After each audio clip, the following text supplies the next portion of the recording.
recorded at this point, or recording, and we should start seeing people pop in here pretty quickly. Oh, yes.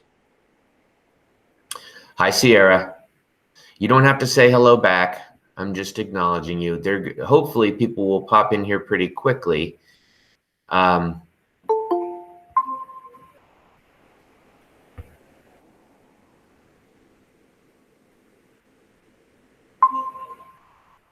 I have asked everyone to keep their microphones muted, so you won't hear anybody talking for the most part, Mr. Savone.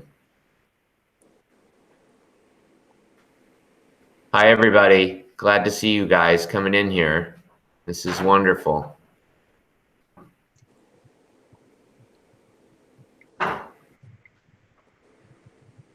So the way we'll start is in a few moments, we'll give people an opportunity to come on in here.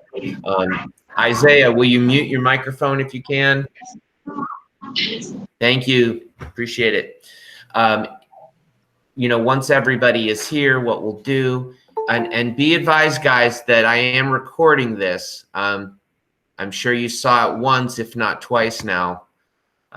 There is a Armand.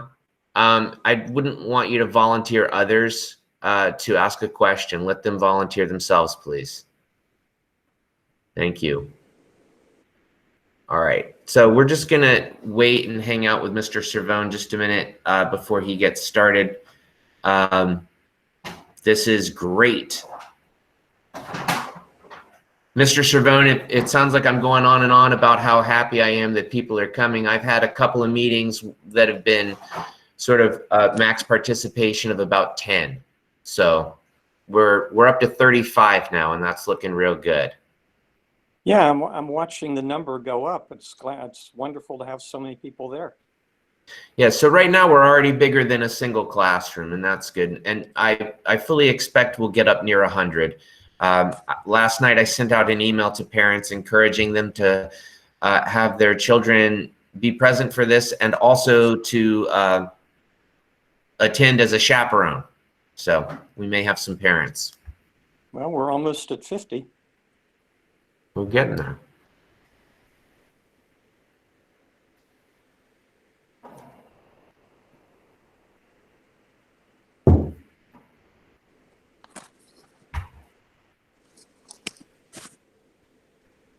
I do a magic trick, but I don't know any.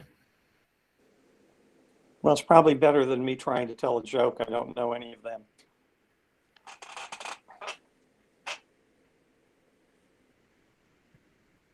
Hey guys, I appreciate that, Armand. If you guys would only use the chat function in Google Meet, only use that to write your name so that we know you want to ask a question. And when we call on you, you can unmute your mic, ask the question, and then please mute the microphone again just to keep down the noise. Thank you for keeping it quiet. I appreciate it. It looks like we're up to 55. And I'll wait until 2 o'clock. And at 2 o'clock, we'll start it off. And I think Mr. Servone will talk about his job in some general terms. And I know that the coronavirus is on everybody's mind. And so I think he's going to explain to us how that is affecting his job.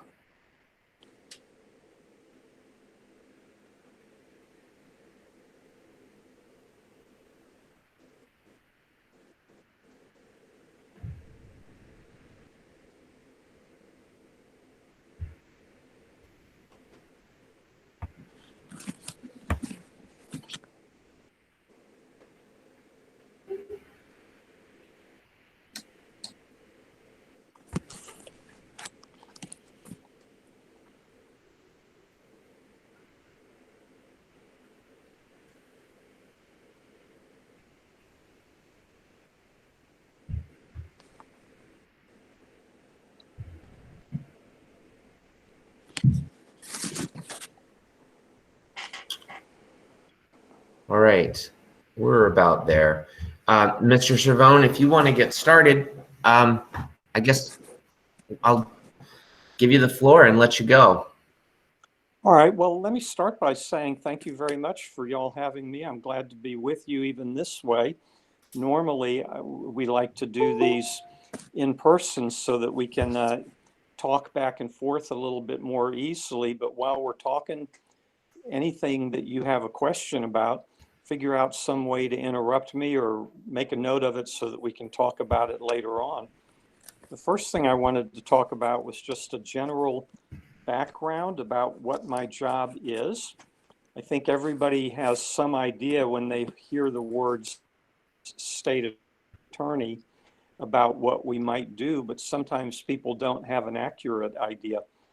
The state attorney in Florida is the same as what some other places call the district attorney. And when you see some sort of crime TV show, most times they'll talk about the prosecutor as the district attorney. It's the same job I have. And what we are responsible for is handling the prosecution of every criminal case. In other words, when a police department makes a criminal case against somebody, they turn it over to us, and then we take care of the courtroom proceedings if there are going to be courtroom proceedings. That covers a lot of territory. Sometimes we look at cases when the police bring them to us and we decide that the person they've charged is not guilty, in which case we drop the case. Or sometimes we decide that we can't be completely sure, in which case we also drop the case.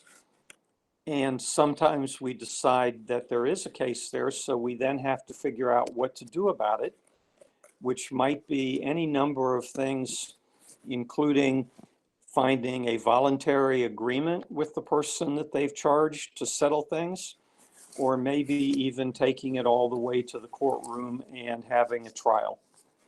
Some people think that we are the lawyer for the police officer, but that's not so. We are completely independent of the police officer. We kind of take a second look at what they do and decide whether it was done right, and then decide what to do about it. Some people think that we are the lawyer for the victim, but that's not completely true either. Although we can be their representative in the courtroom a lot of times, we don't represent them like you would see a lawyer representing a client on a TV show. And that's so that we can be independent of whatever their wishes are and do something that we think is the just result in a particular case. Now, I know that we had some interest in how the coronavirus has impacted how we're able to do things. And right now, it's brought a lot of what we do normally to a complete halt. We are not having any sort of courtroom proceedings right now or trials.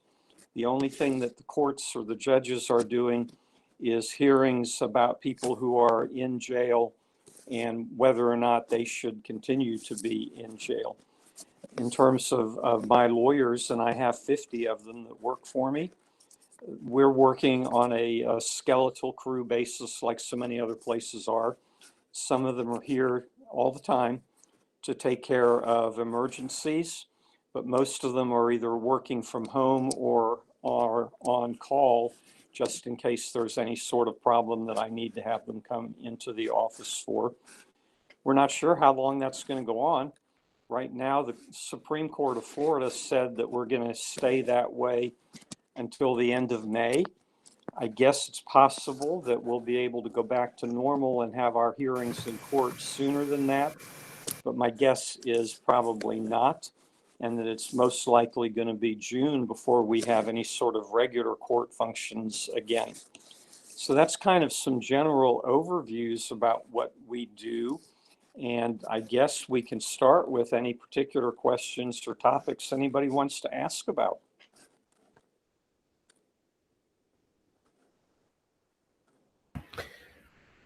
Well, I don't see anyone posting to the chat yet with their name to indicate that they want to ask a question. So I will refer to the questions that you guys submitted as your homework, and I'll go ahead and go there. And just to keep it general at the beginning here, this is number 8, Mr. Cervone. What is the most stressful thing about working as a state attorney? Well, I think probably the most stressful thing that we have to do is figure out who is telling the truth and what to do about it once we have figured out who is telling the truth. It's easy to say that just because somebody says something happened, that they're being honest about it, but that's not always so.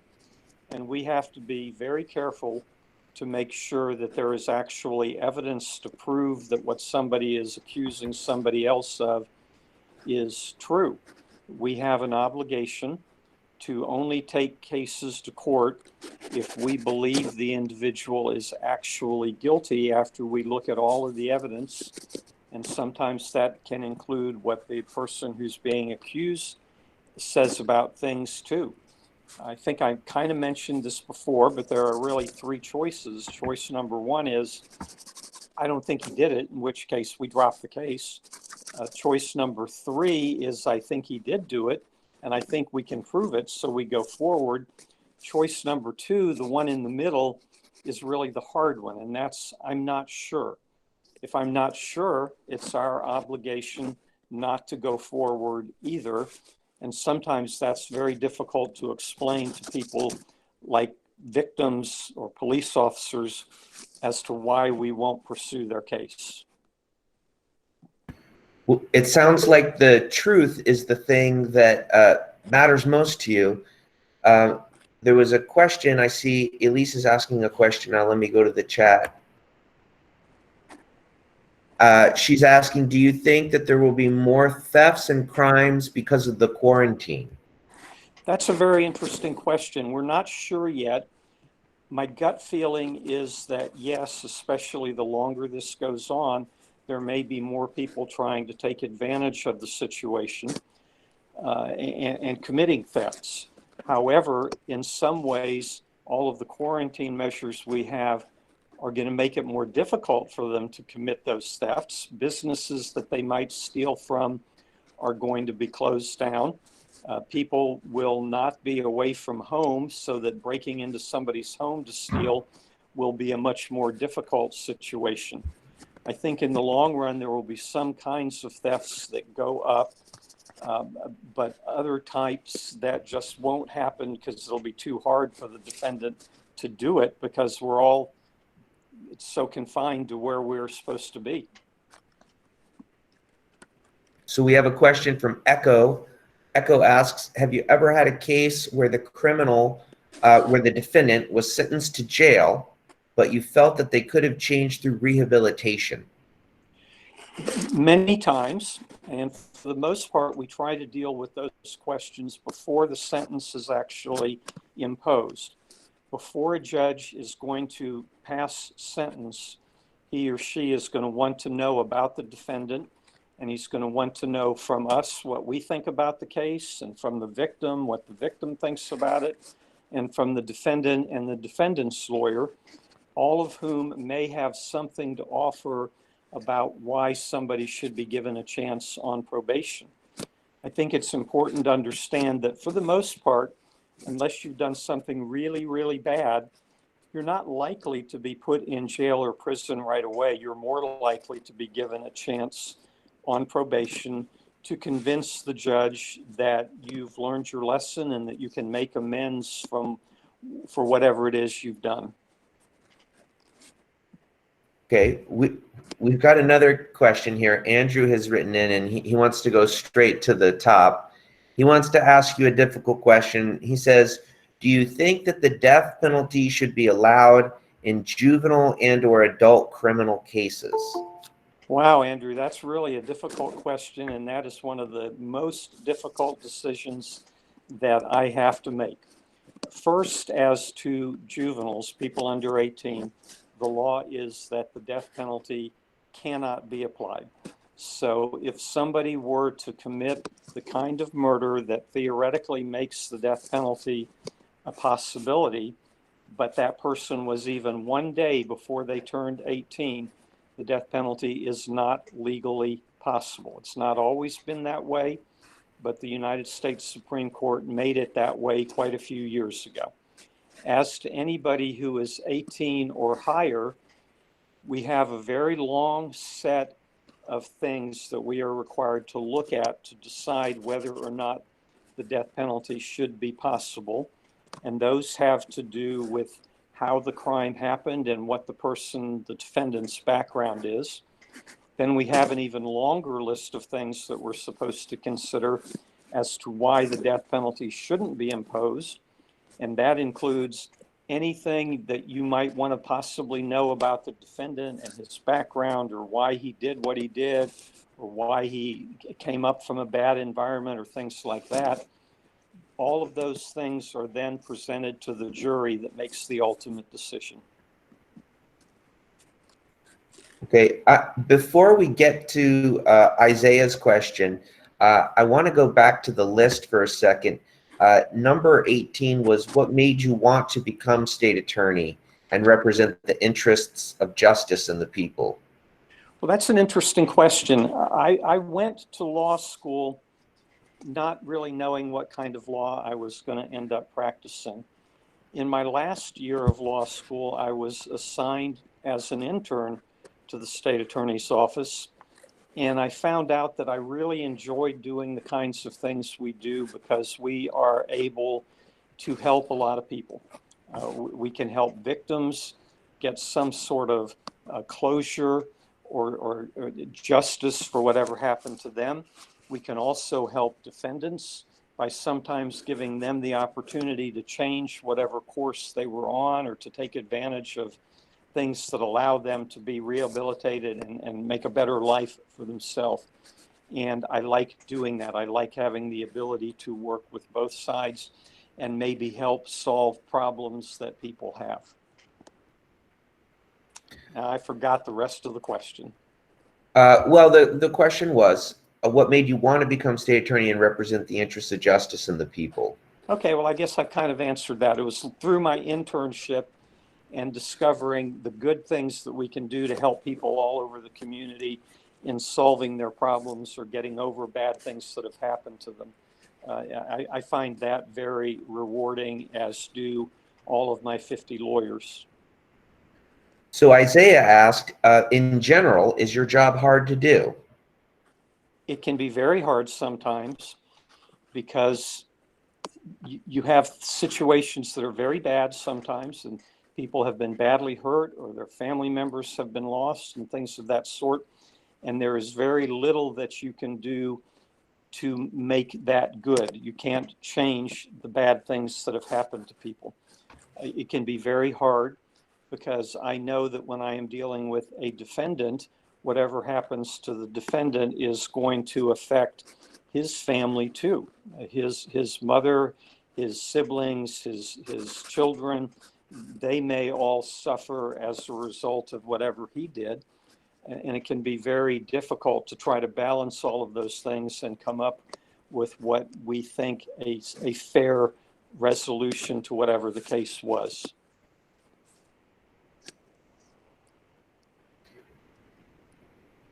So the next question was from Elena. Elena asked, what do you do if you weren't able to prove the criminal defendant guilty?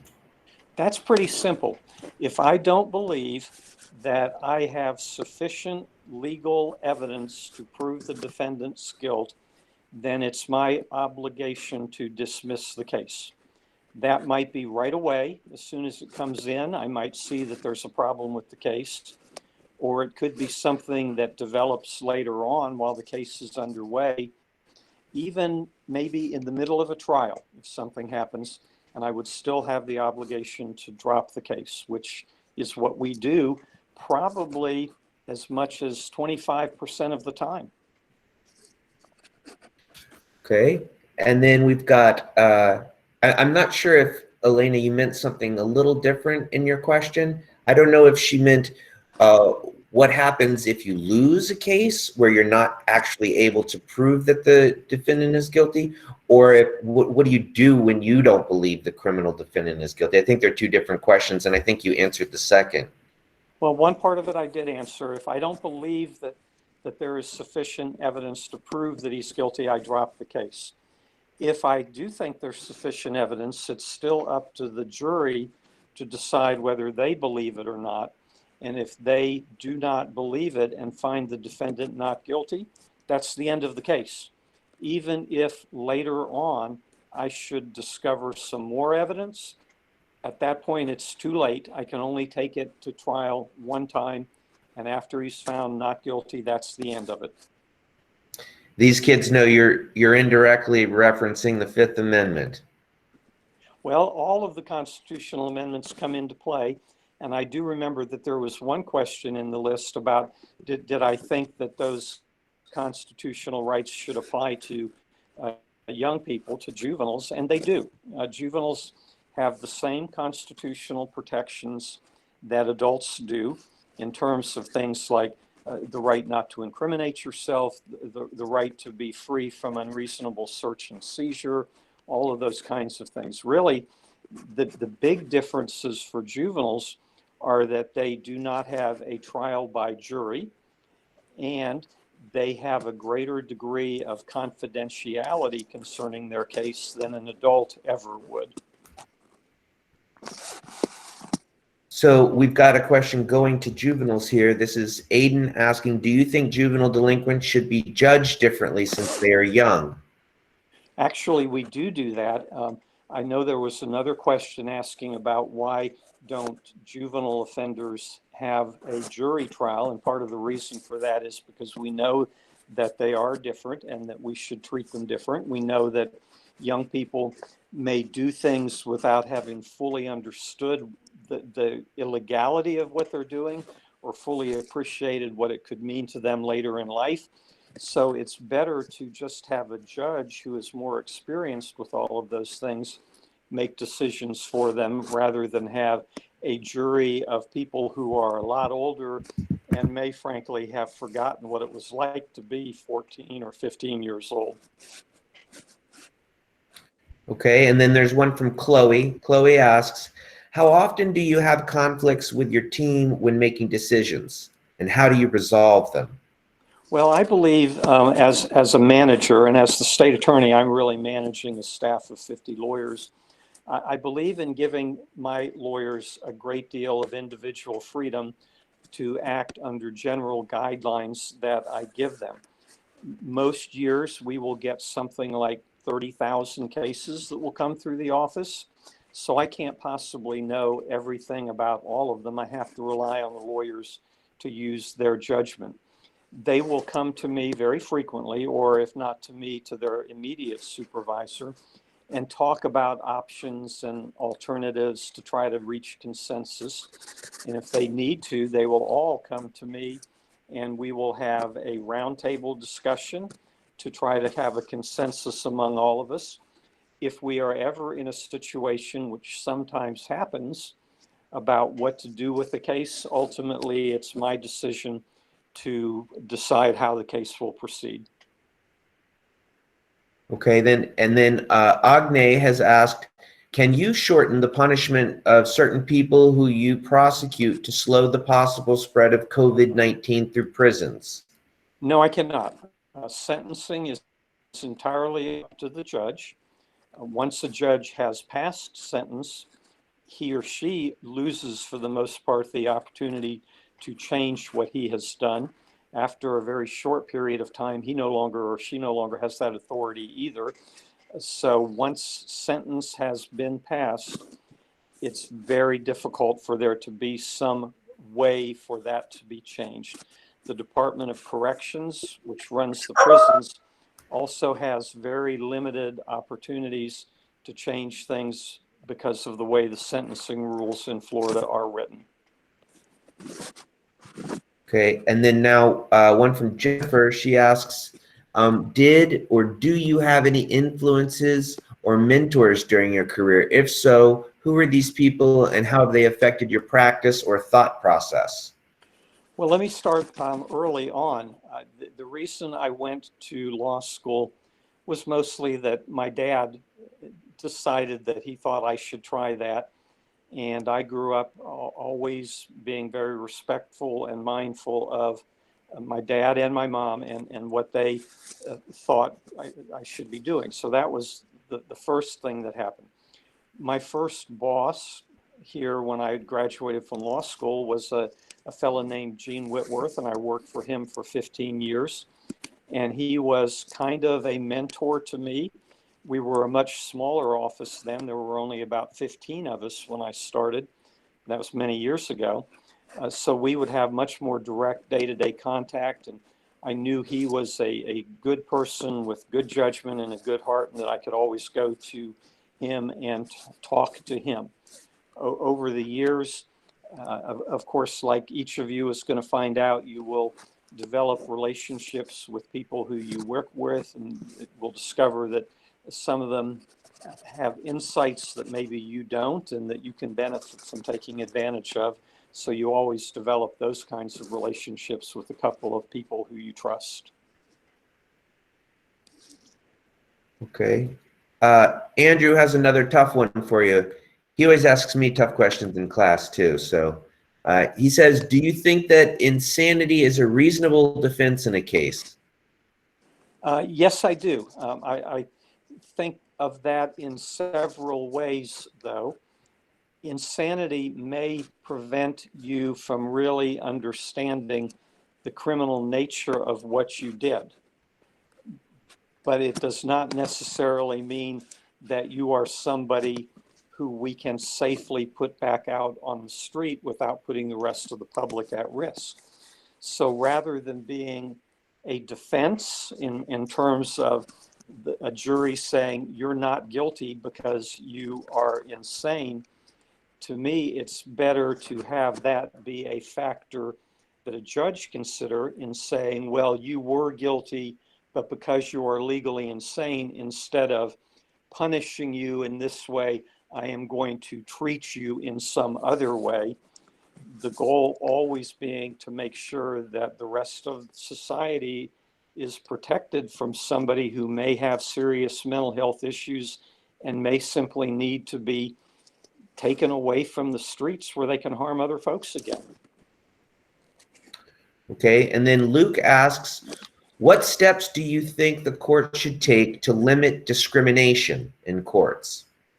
The courts try very hard to be blind to anything such as race or gender or nationality or things of that sort.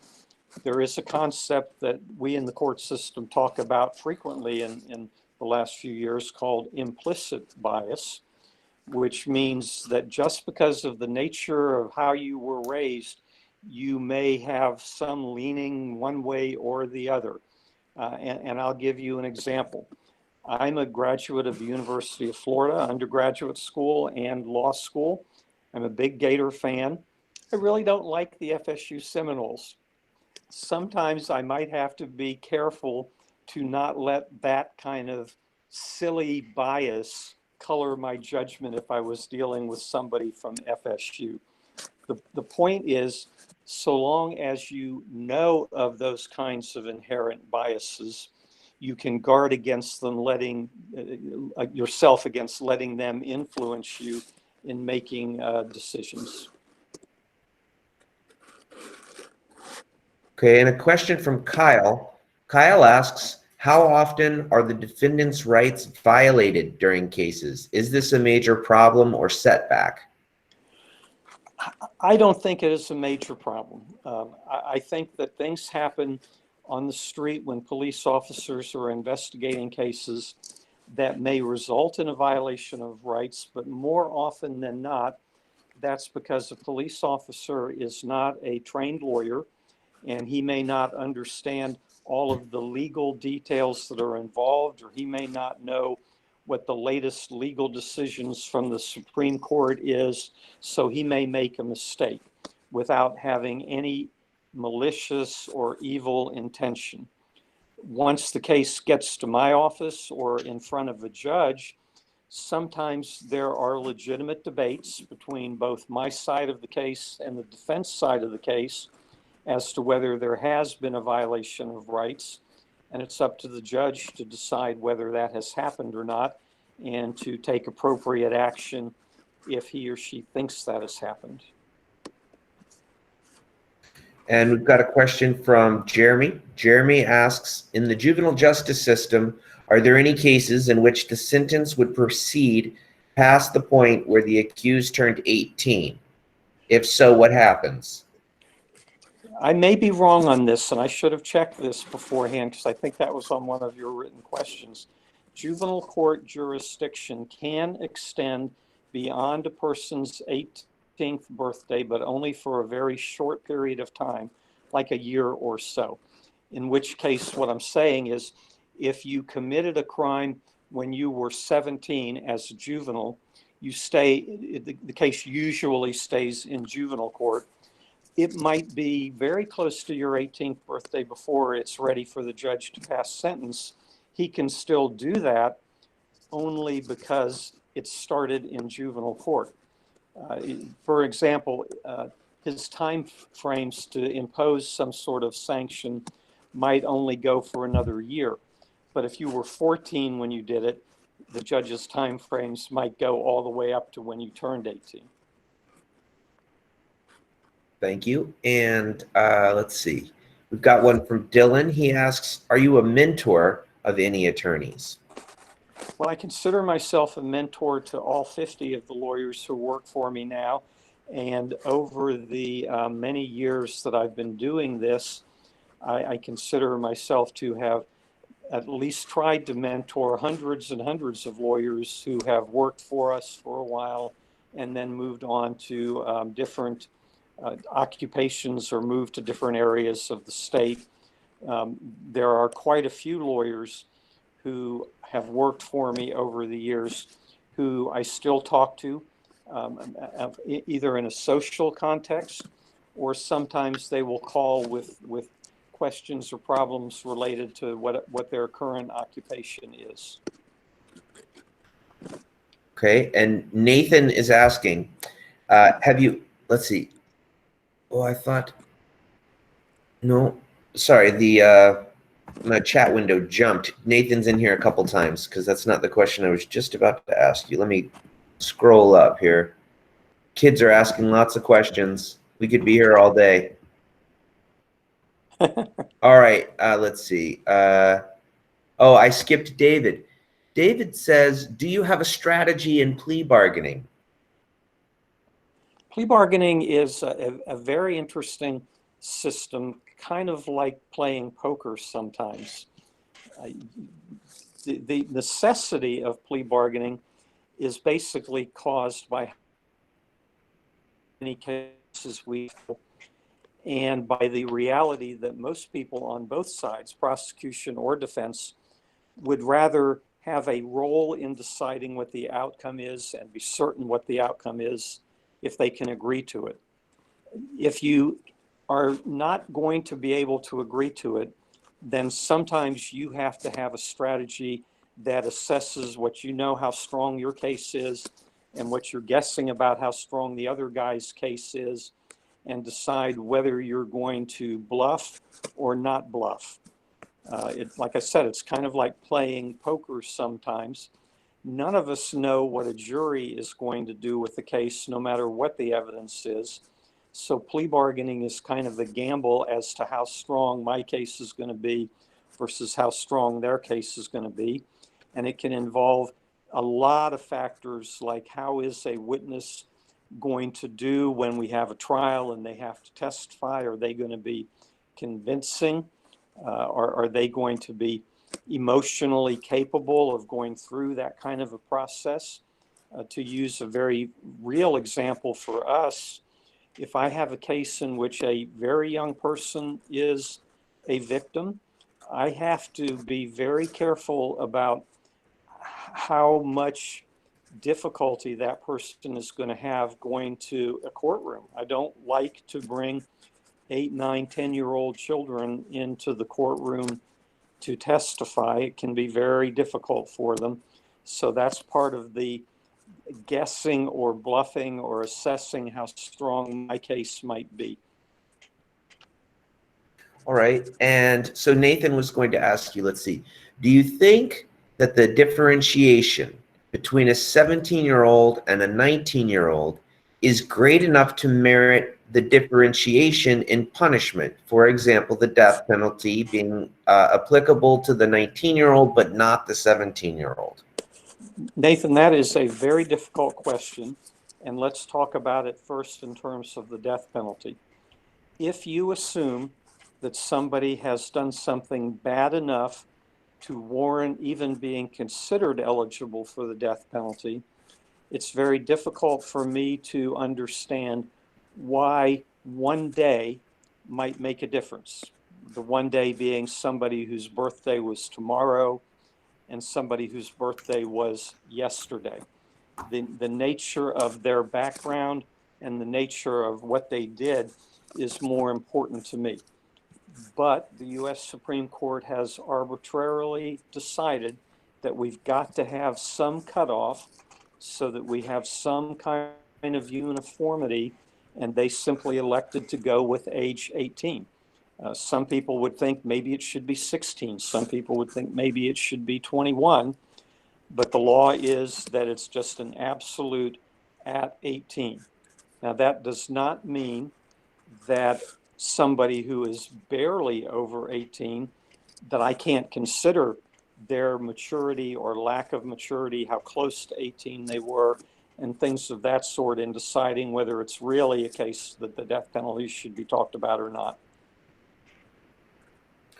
Okay, and looks like we've got Andrew again. He says, do you believe that the Second Amendment should still be upheld even though many guns are not used for self-defense and are instead used to kill? I am a supporter of the Second Amendment. I believe, though, that the Second Amendment, by its own language and by the way it should be applied, is susceptible to reasonable regulation. I think that we can and should have regulations designed to take guns out of the hands of people who might or already have used them to commit crimes and harm other people, or even to harm themselves. And that's one of the more interesting things that's happening in the law lately, is new procedures to allow law enforcement to try to be proactive in seizing firearms from people who might harm themselves as much as who might use it to harm other people. Okay, we've got a question from Katie. She says, have you ever met a person where rehabilitation didn't help, and why? Well, unfortunately, I have. And those are the kind of folks that end up spending the larger part of their life in prison. I can't tell you why, but there are some people who, in essence, are just morally broken, and they choose to live a life of crime.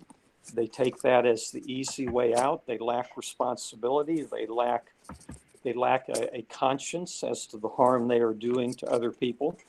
At some point in time, when I look at somebody's record and I see that they have been offered repeated opportunities to learn other ways to live, to make amends for what they did, to rehabilitate themselves by finding legitimate job skills and things like that, but they refuse to, then I have to come to the conclusion that they either deliberately or for some other reason choose not to be rehabilitated, and that we must all be protected from them by simply locking them up.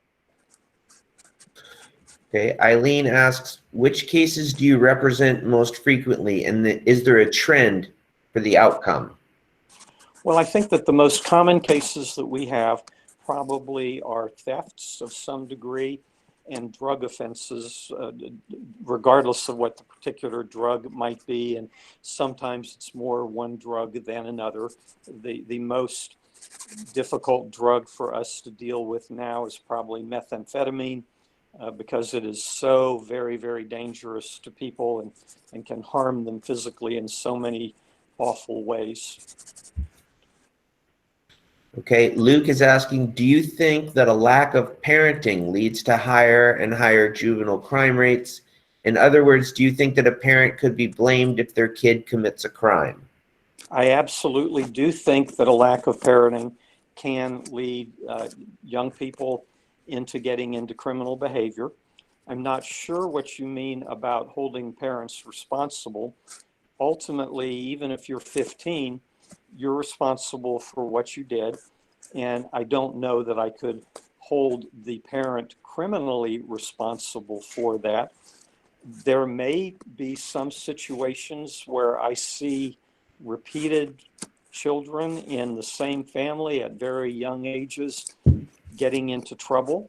And it may be best at that point in time that the courts intervene and remove those kids from a home so that they can at least have a fighting chance to get ahead in life rather than be subjected to a total lack of parenting that can't lead to anything good.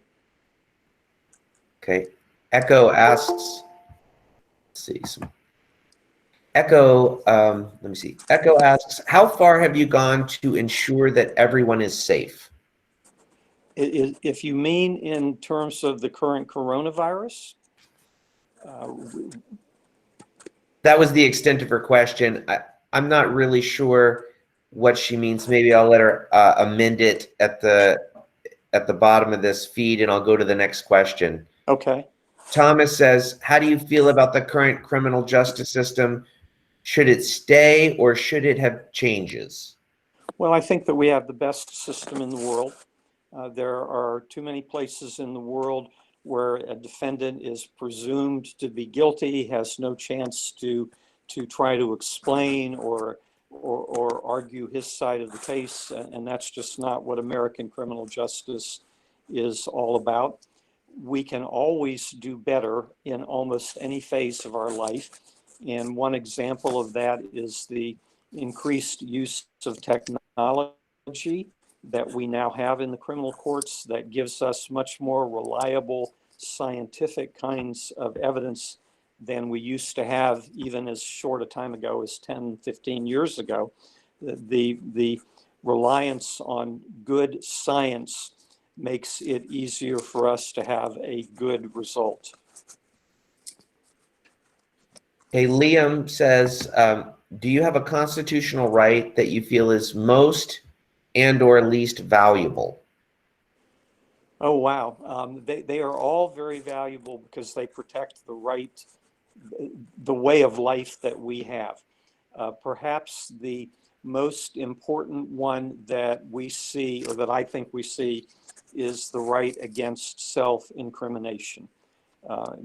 There should never be a situation where somebody is forced to incriminate himself either by being physically intimidated or threatened or harmed, or by being psychologically put into a position where that might happen. And the reason I say that is because it is so easy for some people to start just saying things that aren't even true to try to get out of a situation that they can't cope with. And I never want to be in a position where somebody has falsely confessed to a crime.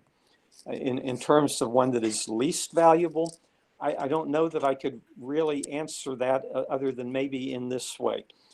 Search and seizure law is very complex, and the result of any search and seizure question depends very much on the individual facts of each individual case.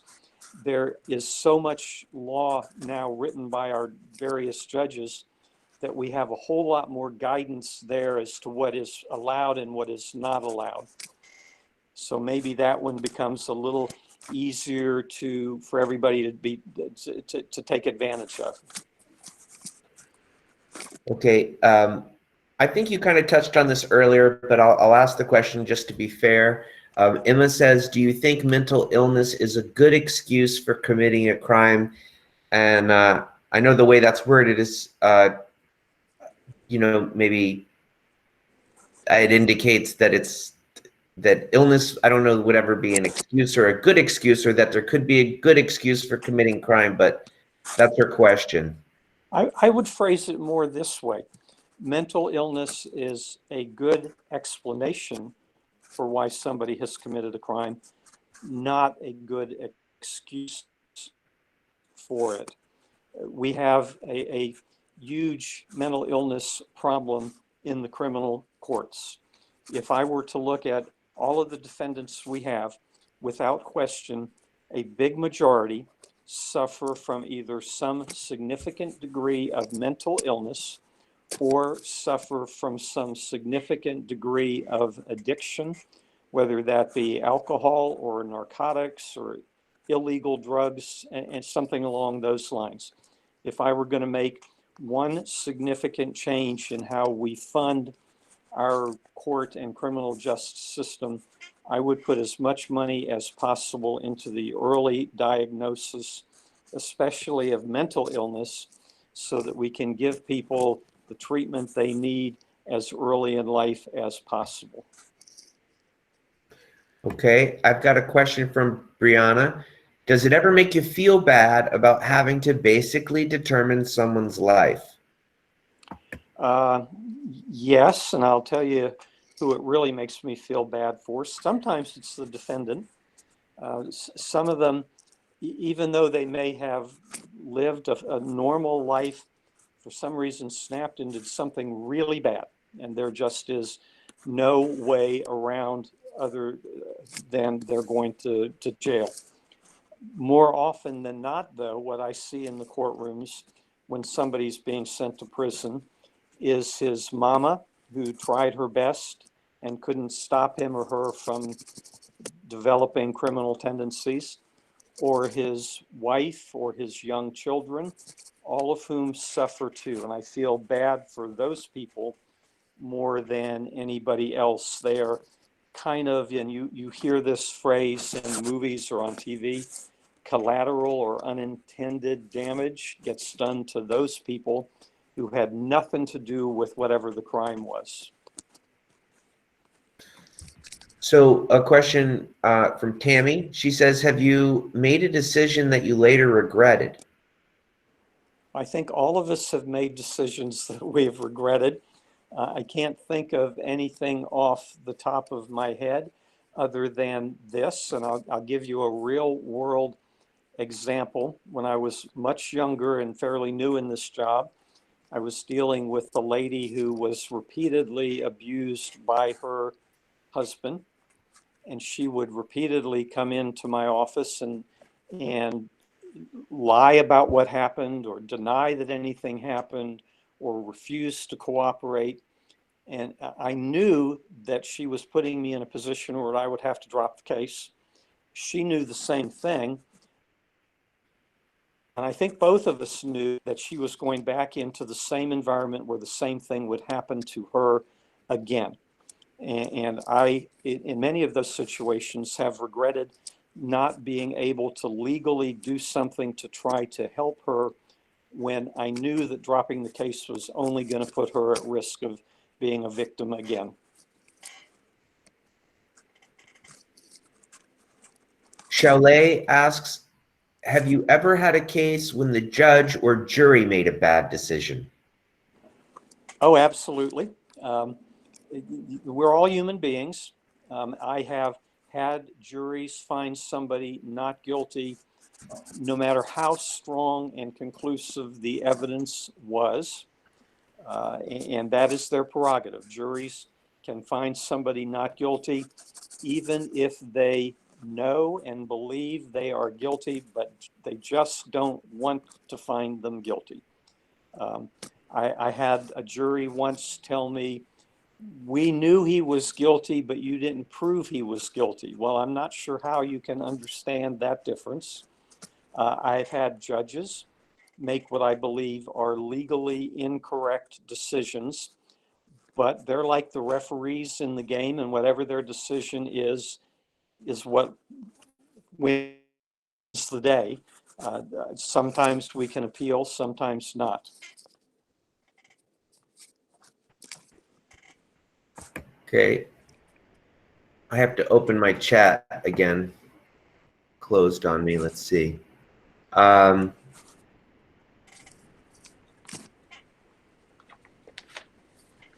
Okay. I thought I saw, go ahead. Yes, sir. I thought I saw scroll across the screen a little clarification on the keeping people safe question, that maybe it was intended to talk about the coronavirus. Okay, So let me address that just a little bit. sure. Since that became such a real problem, probably almost a month ago now, we have done everything we can. And by that, I mean my office and my lawyers and the police departments and the people that run the jail, to avoid putting people in jail if we don't have to now, just to make sure that they are safer. And we have also done everything we can to try to let some people out of jail who can safely be let out of jail, again, so that they are not put into a situation where there might be some sort of problem there. We are very lucky in that there has been no health problem at the jail, and the jail has been taking very strict measures to make sure that they have everything sanitized and controlled to the greatest extent possible. Okay, now Rima asks, what was the harshest punishment you've given someone? And I know that you don't impose a sentence, but she's asking about the harshest sentence that I guess you've been a part of that's been the result of one of your cases. I've had several cases where people have received the death penalty, and by far that is the harshest possible outcome of any case. The next question is by Sina, and he wants to know, is there a crime that is severe enough to merit being tried as an adult when it's a juvenile? The answer to that is yes. It's a little bit more complicated, just the nature of the crime. There are a combination of things that we look at. One is the nature of the crime. Two is the background of the defendant. Is this somebody who's never been in trouble before versus somebody who we have given many, many opportunities to? And the third factor can be the age of the person. To get back to what we were talking about earlier, if somebody is, for example, a month before their 18th birthday, when they commit a whole series of burglaries and steal a lot of property or damage a lot of property and are going to have to make a whole lot of restitution, I don't think that it's right to keep them in juvenile court where they won't have enough time to be held accountable for that. It might be better for everybody involved to have them in adult court where they can be supervised or put on probation for a long enough time to make good to their victims. I have a question from Asada, and she asks, what was the worst case that you came across so far? Well, I don't know how many of y'all are aware of a fellow named Danny Rawling. It's, pushing 30 years ago now, but he killed 5 students here, and not just killed them, but tortured them emotionally and physically. And that was by far the worst thing that I have ever seen happen in our community. I hope I never see anything even remotely approaching that again. Okay, and Sierra asks, what's the average time that it takes for a person to appear in court for criminal charges after arrest? That very much depends on the nature of the charge. For less serious crimes, people are usually in the courtroom within a month and usually have their case resolved one way or the other within 4 or 5, maybe 6 months. For very serious crimes, it may take longer to get a complete investigation done. For example, we might be waiting for a long time to get lab results on things like DNA. And again, because it's so much more complicated, it might take as much as a couple of years before the case can be resolved in court. Adrian asks, do you sometimes feel afraid that a person might attack you after a trial if you rule against them or they're not happy with the outcome of it? There have only been 1 or 2 times, and I've been doing this for 40 plus years now. There have only been 1 or 2 times when I have been threatened. Once was from a very dangerous person. He was in prison, and his writing threatening letters and stuff of that sort was not something that was likely to ever result in anything. So it didn't concern me at all. I was threatened in the courtroom once by somebody after he had just been found guilty and sentenced. But I understood that that was the emotion of the moment, speaking out. Nothing ever came of that.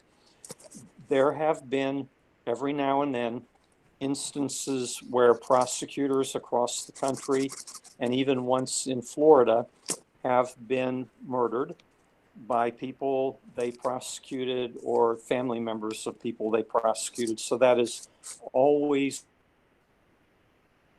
that's in the back, but it's pretty far in the back of my mind. Okay. Elise says, should they separate people who've committed higher felonies in jail? She's talking about an anecdote that there was a prisoner who was in trouble for drugs, but was in a cell with a murderer. So I guess she's concerned about that. There is what's called a classification system in jails and prisons that tries to do that. They try to look at things like the relative ages of offenders, the potential for violence from one offender versus another, to not put people in harm's way.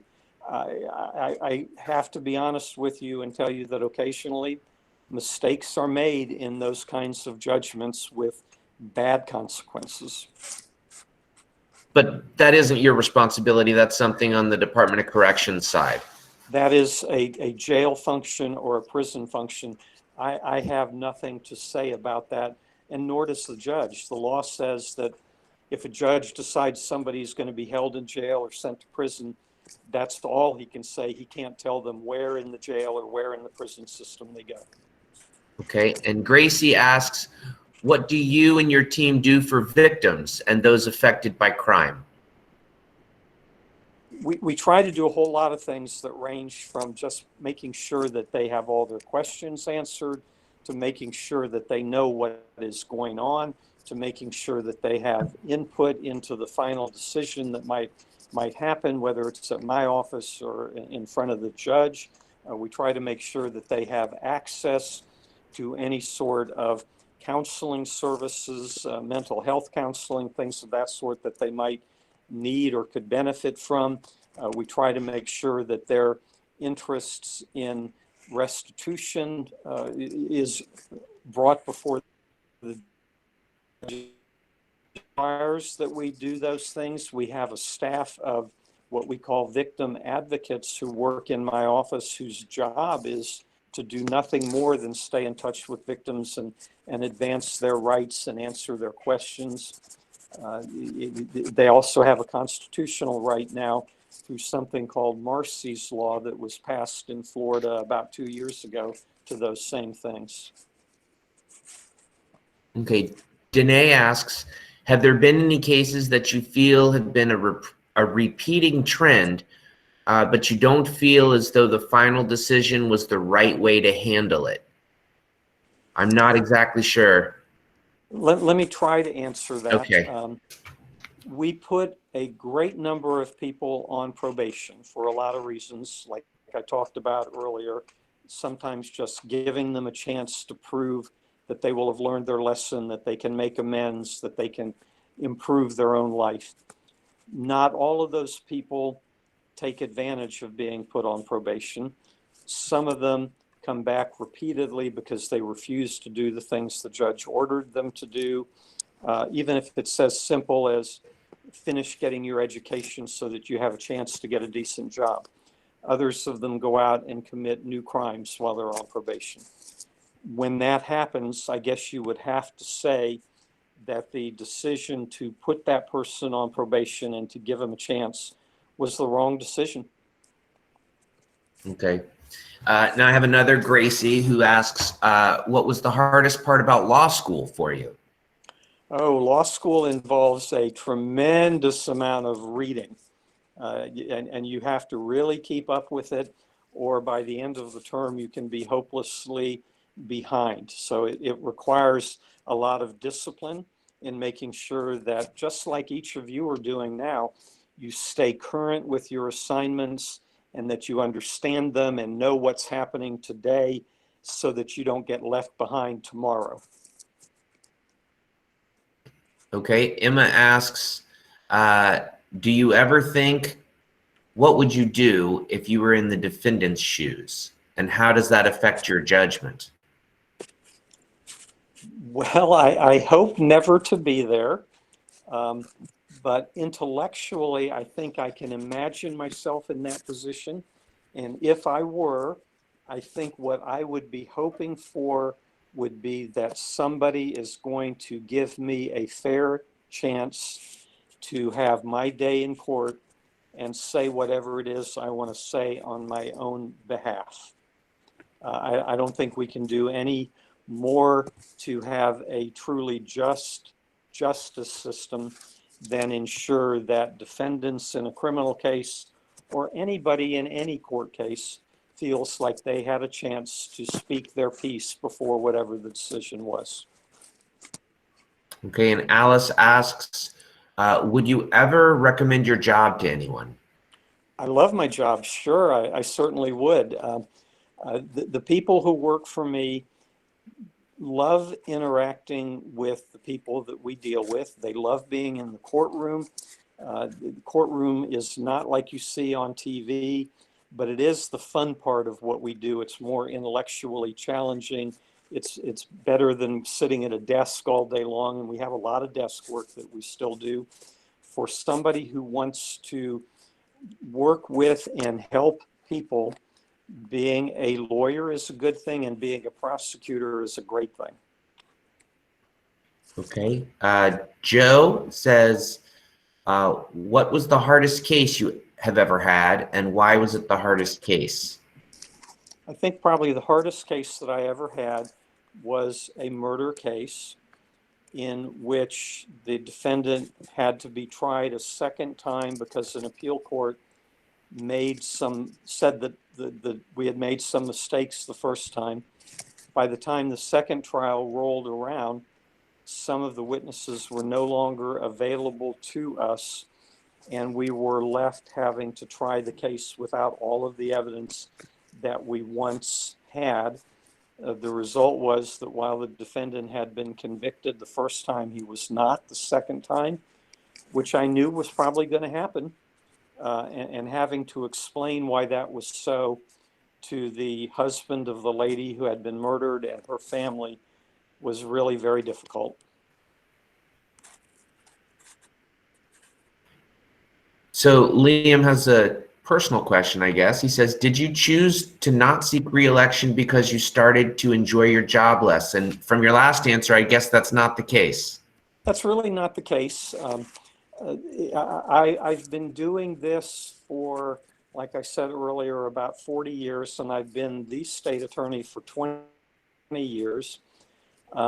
Sometimes it's just time to first do something different for yourself, and second, allow things to pass on to a new generation that might have different ideas about how things are being done. I could potentially have been here for 4 more years, and I don't know that in 4 more years I would feel the way I do now, and it just seemed best for me and for everybody else to let somebody else have a chance at it. Okey-doke. Megan asks, have you ever had a case that went to the Supreme Court? I have never argued a case before the Supreme Court myself. We do not do our appeals. Our appeals are handled by the Attorney General's office, which is in Tallahassee and different from us. So I've not done it myself. Many of my cases ultimately have gone to the Supreme Court of Florida, not many, if at all, to the United States Supreme Court, though. Okay, John has a similar sort of question. What is a case that you've worked on that changed law drastically? Well, I had a death penalty case quite a number of years ago The law says that you're entitled, the prosecution, to present what we call victim impact testimony to the jury, meaning the survivors of the murder victim, a mom, a dad, a brother or sister, can tell the jury what it meant to them to lose their loved one. A judge in that case made the ruling that was only to be done to the judge, not to the jury, which I thought was completely wrong. And as a result, I went before the legislature and we got that law changed so that it specifically says now the victim impact testimony goes to the jury. In other words, the jury gets to hear from the survivors of the homicide victim, not just the judge, like that judge ruled back then. And I think that was very important to survivors of horrible crimes like that.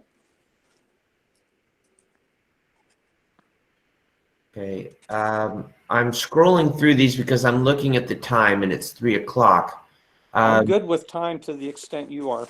Okay, we can keep them here all day. I'm sure their parents would love that. Let's not go all day, but we can go a little longer. I was teasing. All right, let's see. We have one from Tammy. He answered that one already. I'm going to go on to Audrey. She says, "Have you ever had to represent someone who you knew was guilty?" So I'm not sure what she means by that. You've only worked as a prosecutor, is that right? Well, I did for a couple of years. In the middle of my career, I did work in private practice and I handled a couple of defense cases. I only tried one, and yes, I knew he was guilty. When you're representing somebody who you know is guilty, you have a couple of obligations. Your first obligation as a defense lawyer in that situation is not to allow that person to lie to the judge or the jury. In other words, if you know he did it, you cannot let him take the stand and say, "I didn't do it." That cannot happen. That's an ethical impossibility. The second obligation is just as important for a defense lawyer. Even if you know he is guilty, you still are required to make the state prove its case, to make me, the prosecutor, do my job. And the best defense lawyers who I've ever worked with don't really care legally whether their client did it or not. They care about whether the prosecutor can prove it or not.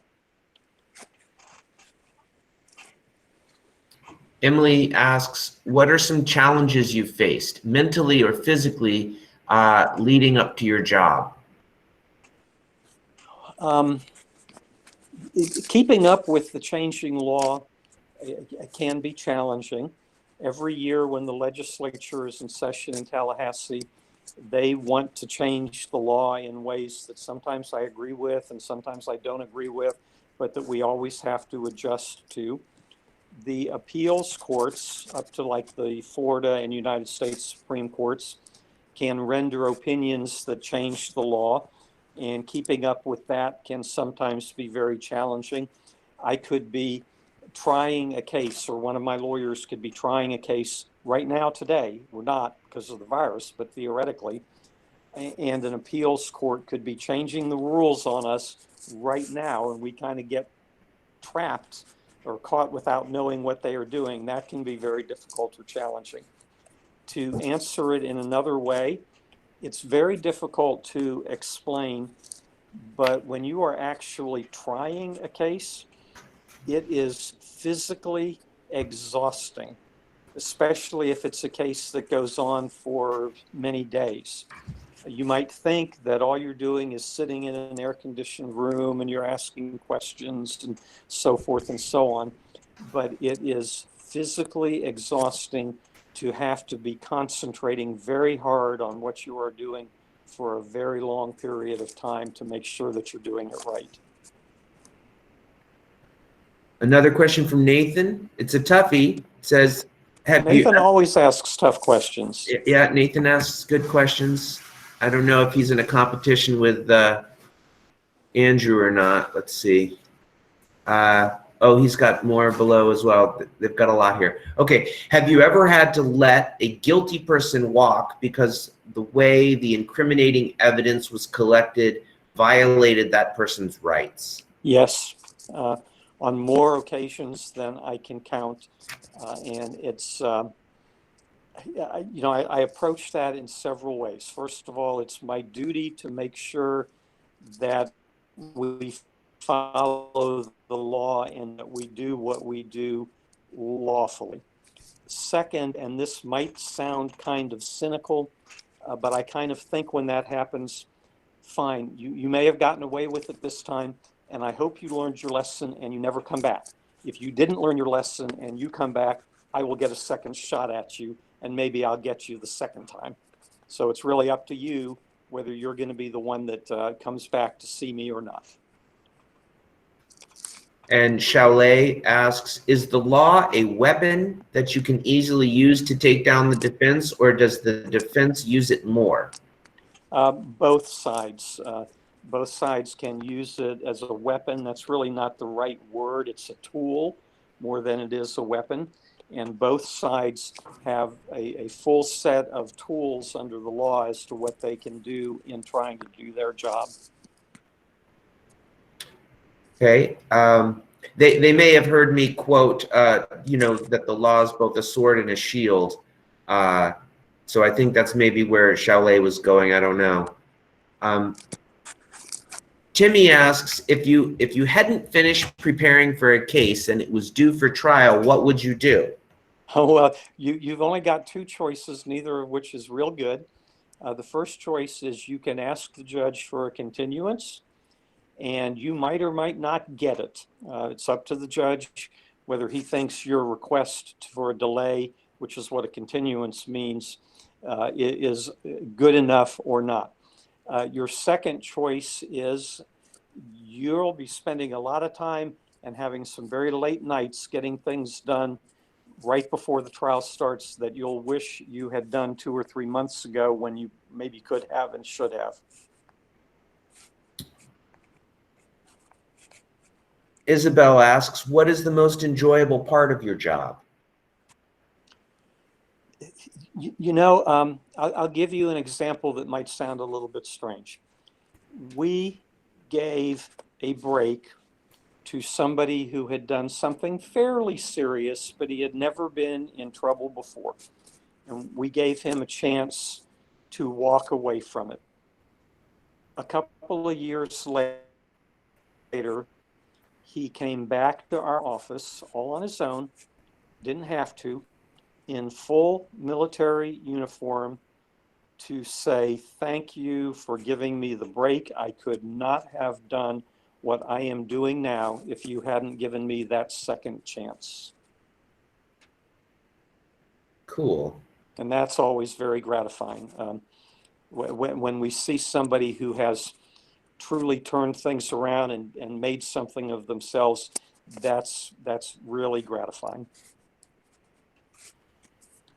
Asada is asking, have you come across a time where you did not know what to do in a certain situation? If so, what helped you get past that?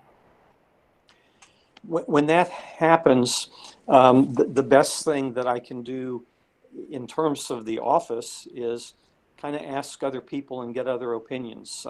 We have a state and a national association. The people just like me, there are 20 state attorneys in Florida, and I can pick up the phone and call any one of the other 19 and ask for this. I know many of the prosecutors in different places all over the country, and I talk to them regularly, and I can call and ask them, what would you do in this kind of situation? Have you ever dealt with this? Some of them have, and they can give me some direction or suggestions as to how to deal with a problem that might have me very confused. Jeremy asks, do you think that the implicit bias in police officers should lead to punishment in court? For example, a police officer instinctively shooting someone because of their race. If I had some police officer that deliberately shot somebody because of their race, I'll guarantee you they would be prosecuted. We have a question from a chaperone. Are you elected to office or appointed? In Florida, the state attorney is elected. I'm elected every 4 years and have been 5 times now since 2020. Some states have an appointed process, probably more than not actually have an appointed process, but the elected process has been in place in Florida for, goodness, decades and decades. Another question from Nathan Tuffy again. Where do you think the line between criminal and civil cases should be drawn? Well, that's a very difficult question to answer, and I think that the best way you can find that line is by looking at the intent of the person who did it. If their intent was more one of malice and deliberate action against somebody else, that probably is criminal. If what they did was more the result of ignorance or not knowing what they were doing, then maybe it becomes more civil in nature. Sometimes theft cases can be both civil and criminal in nature. For example, when people have a contract and they don't live up to the terms of that contract, one of them might be acting out of ignorance, one of them might be acting out of malice. So I think you answered Emma's question that appears next. She asked, what would you like to see changed about the criminal justice program or system, I think. And I think you sort of touched on that earlier. Yeah, I still think that where we need to be spending most of our resources is on identifying mental illness and treating mental illness, as well as identifying and treating all of the other factors like economic deprivation and lack of parental guidance, all of those things that let young people make wrong decisions when they are still young. Let's fix it while they're still young. So a student is asking, I think this is Bia. Bia wants to know, while performing your job in the courtroom, have you ever been in a situation where you announced the prosecution, but later found evidence proving the opposite of what you announced? If so, what was the process you went through to sort it out? I can answer that in 2 kinds of different scenarios. One was a death penalty case that I was trying with one of the other lawyers in my office. And the defendant was clearly had mental illnesses.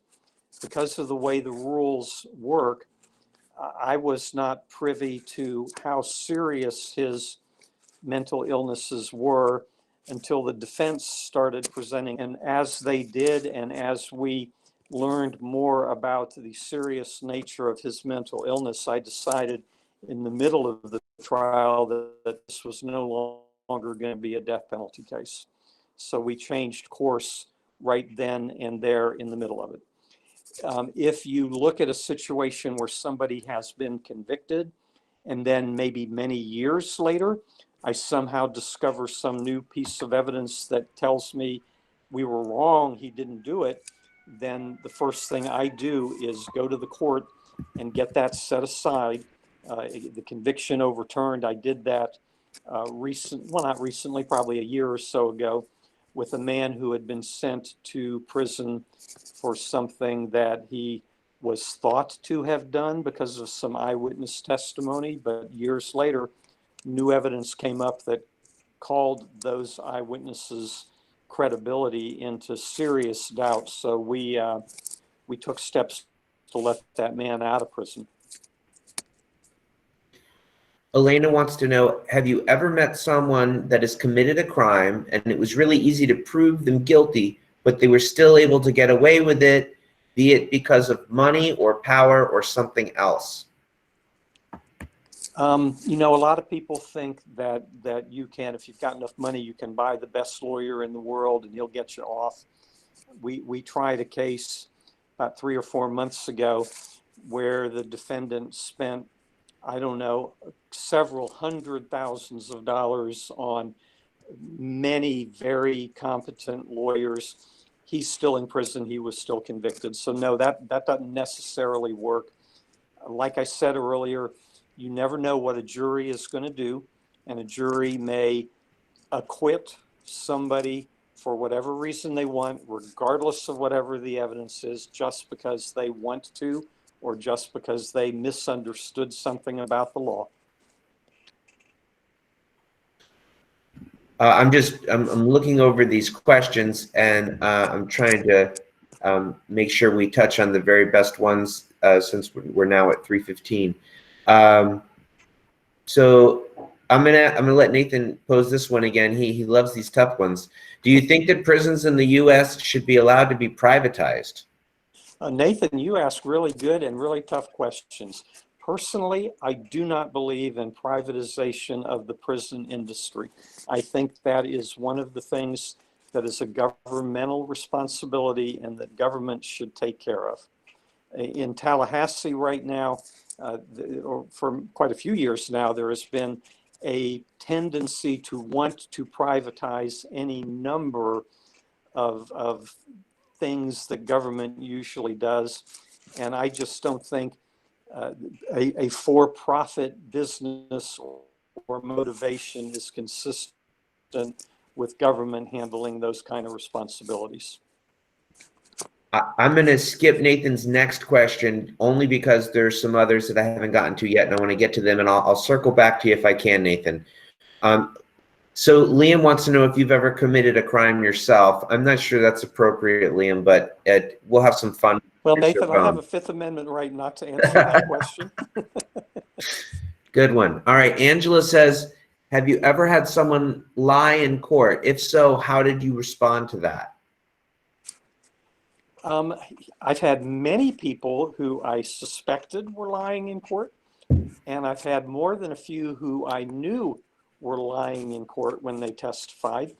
And what you attempt to do is catch them in that lie through other evidence that you may have, whether it be contradictory statements that they have made in the past. It can't be two different ways to the same thing, or other witnesses who you can use to prove that they were lying, or there may even be scientific evidence. For example, if somebody were to say, I was nowhere near the place, and I've got their fingerprints right there on the door where the burglary happened, I've got them in their lie. Okay, so Danielle is asking this. How does it benefit either society or individuals involved to put nonviolent offenders in prison?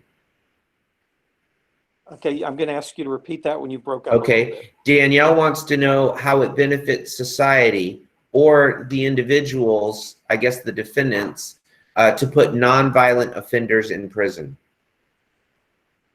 Well, let me start by saying this. Nonviolent offenders usually only go to prison when they have repeatedly broken the law. For example, they may have been put on probation and the judge may have said, don't do it again or else. And they may have violated that probation and the judge may have said, I warned you once, I'm going to warn you again. And they may have broken the law again. And at some point, the judge is going to say, I've given you all the warnings I can give you. You're going to prison. The reason for that is that the judge has to be concerned with people paying attention to and doing what he says. He can't let it look like you can thumb your nose at him and not do anything. It's really no different than your parents telling you to do something and maybe telling you to do it twice. Sooner or later, there's going to be a consequence for it. If we're going to have a society governed by rules, then those rules have to mean to a jury. They get a lot of instructions about how to decide the case. And one of the last things that the judge says to the jury every time is, and this is a quote, no one among us has a right to violate the rules that govern all of our behavior. And I believe that. We must have rules and we must enforce them even if it becomes difficult. Timmy asks, do you think that the innocent until proven guilty, he says, idea is still followed upon? Absolutely. It certainly makes my life a lot harder than the prosecutor's life. And I think it's France, for example, has the direct opposite, guilty until you prove yourself innocent. It is the only way that I think American justice can be carried out. The burden should be on the state if the state is intending to punish you. I've got a question again from Danielle. Given the myriad laws and statutes available to the legal system, is it really possible for an individual to follow them? Are we even expected to? And where can the average person find a concise, accurate, and comprehensible guide to the rules we are expected to follow? If no such guide exists, what should the average person do to avoid legal entanglements? And I don't know if Danielle was listening when I told her that ignorance of the law is no defense. Ignorance of the law is no defense. Knowledge of the law is very difficult to come by. I am looking across my office at a set of statute books from 1925 that I have. They are 2 volumes. I am looking in another direction at the current set of statute books. They are 6 volumes. We live in a world that seems to think that we can make things more complex and solve more problems. I don't think that is so. All of the statutes are available online, so people nowadays have much greater access to it if they want to look for it than they might have 10 or 20 years ago. It can be very difficult sometimes to find a particular law or understand what it says, but that's the best we've got. Just one second. Okay, just leave him right here. Thank you very much. Okay, I'm back. I've got an assistant principal here with us, Mr. Bell, and he says, go Gators. I saw Mr. Bell's message earlier. Okay. He says, in your opinion, what is the most effective way to rehabilitate juveniles who have a pattern of criminal activity? All right, repeat that when you broke up again. Okay. In your opinion, what is the most effective way to rehabilitate juveniles who have a pattern of criminal activity? First of all, I think that they probably have to be removed from whatever the environment is that is somehow teaching them that that is an appropriate way to deal with being a member of society. Second, we need to have some way to teach them responsibility. And in part, that comes with simply growing up and maturing, and we have to have some degree of patience with them. We have a lot of programs that are intended to try to create a sense of responsibility. One is called Project Payback, that my office has used for, I don't know, 20 or so years. Sometimes juveniles do things that cause damage and they should pay restitution, but they don't have any ability to because they're too young to really work. Well, we have a system that can let them do community service hours to earn money that way, except we take the money from them and we use it to pay the restitution back. So they hopefully earn some value to their work and some consequence to their bad behavior, and that they don't get to see the value of that work.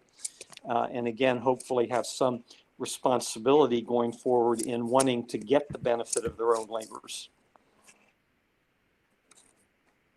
Okay, Andrew asks, what happens when the case evidence contradicts the defendant's testimony? What do you do if you find a person lying? And I know that you addressed when people are lying earlier, but maybe you could walk Andrew through what does happen when a defendant has taken the stand and gives some testimony and you have evidence that contradicts it. Well, if the defendant takes the stand, he may have given contradictory statements before whatever he says then. In other words, he may be trying to tell a story now that takes advantage of what he thinks the rest of the evidence showed. So I can then put those statements on and basically say to him, well, are you lying now or were you lying then? Because you can't be telling the truth both ways.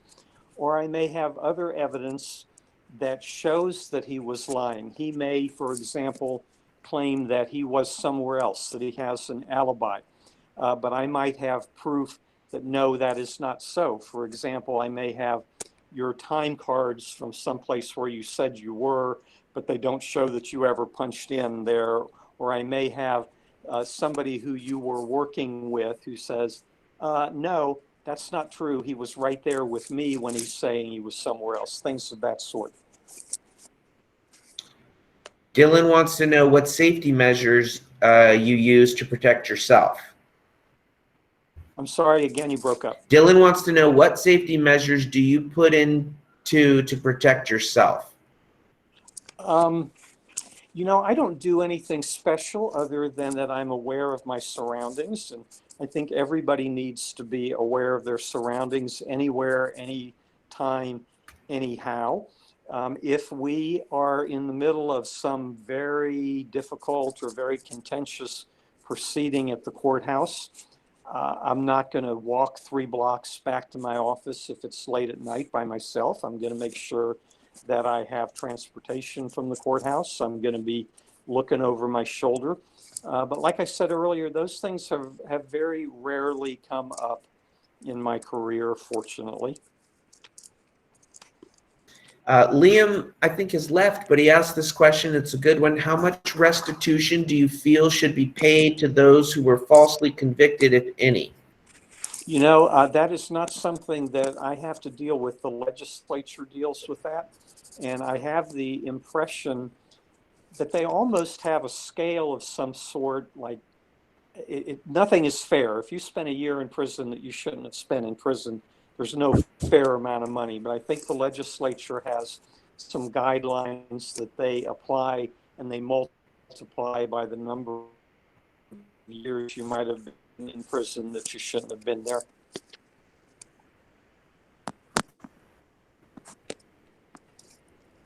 Okay, someone who left the meeting because they had to leave just emailed me a question, and I'll get to that when I finish these if you've still got time, Mr. Cervone. Okay, and we're almost to the end of the questions here in the stream. Abraham says, who do you look up to the most in your field? Oh, wow, that's a very difficult question.